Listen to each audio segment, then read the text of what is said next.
অনেকেই খাসির কলিজা পছন্দ করো। হোটেলে যখন খাসির কলিজা খাও তখন কিন্তু তোমাদের ভালোই লাগে। মাঝে মাঝে চিন্তা করো যে ঘরে যদি রান্না করতে পারতাম তাহলে কেমন হতো।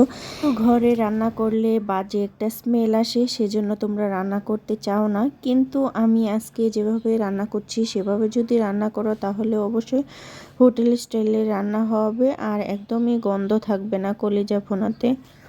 আমার প্রথমে যা করতে হবে, কলিজাগুলাকে ছোট ছোট করে পিস করে কেটে নিতে হবে, যেভাবে হোটেলে আর কি রান্না করে ছোট ছোট করে কেটে তারপরে আমি এগুলা সিদ্ধ করে নিব। ভালো করে সিদ্ধ করে নিলে কি হয়, এই যে সাইড দিয়ে দেখছো যে ময়লাগুলা, এগুলা কিন্তু কলিজারই ময়লা।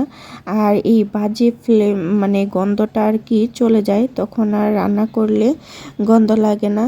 কলিজা রান্না করার ক্ষেত্রে এটা কিন্তু খুবই একটা জরুরি জিনিস, যে কলিজার যে একটা গন্ধ সেটা দূর করার জন্য অবশ্যই কলিজাটাকে ভালো করে সিদ্ধ করে নিতে হবে সুন্দরভাবে, যাতে করে গন্ধটা চলে যায়। এই তো আমি এখানে তেজপাতা দিয়ে দিলাম আর তেল দিয়ে দিলাম। তেলের পরিমাণটা কিন্তু মোটামুটি একটু বেশি দিতে হবে। তারপরে পেঁয়াজ দিয়ে দেব। আমি কিন্তু তোমাদেরকে বলবো না যে কতটুকু পরিমাণ দিতে হবে, কারণ সেটা তোমাদের উপরেও, তোমরা কতটুকু রান্না করো সেটা তো আর আমি বলতে পারবো না। কিন্তু আমরা অবশ্যই সবাই রান্না করতে পারি মাংস, যেহেতু রান্না করি মুরগির মাংস, খাসির মাংস, সবাই কিন্তু পরিমাণটা আর কি জানি যে কতটুকু মানে মাংসে তারপরে এতে কতটুকু দিতে হয়। তো আমি এখানে পেঁয়াজ বাটা দিয়ে দিলাম, আদা রসুন জিরা বাটা দিয়ে দিব, দিয়ে আমি মশলাটাকে ভালো করে মানে কষিয়ে নেব। যে কোনো রান্নার ক্ষেত্রে মশলা যখন কষানো হয় তখন কিন্তু রান্নাটা খেতে দারুণ লাগে। আমি ভালো করে এগুলা ভেজে নেব, ভেজে তারপরে হচ্ছে হলুদ লবণ আর হচ্ছে মরিচের গুঁড়া আর কি পরিমাণ মতো এখানে দিয়ে দিব। দিয়ে সামান্য পরিমাণ পানি দিব, যাতে করে আর কি আমার মশলাটা আর কি পুড়ে না যায়, লেগে না যায়, তাই একটু পানি দিয়ে দিব। দিয়ে আবারও ভালো করে একটু কষিয়ে নেব।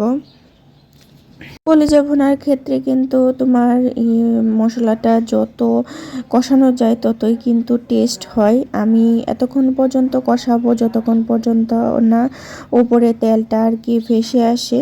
যখন উপরে তেলটা ভেসে আসবে তখন আর কি কলিজাটা আর কি দিয়ে দেব। এই তো দেখতেই পাচ্ছ যে আমার কষানোটা শেষ হয়ে গিয়েছে। এখন আমি কলিজাগুলা দিয়ে দিব। আমি কিন্তু আবার ভালো করে একটু ধুয়ে নিয়েছি কলিজাগুলাকে।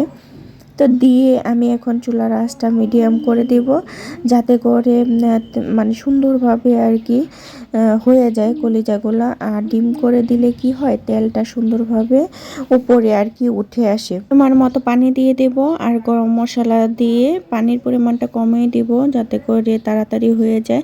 আজকের মতো ভিডিওটা এই পর্যন্ত। সবাই ভালো থাকবে আর আমার ভিডিওটা দেখেও লাইক সাবস্ক্রাইব করে দেবে। Tata bye bye.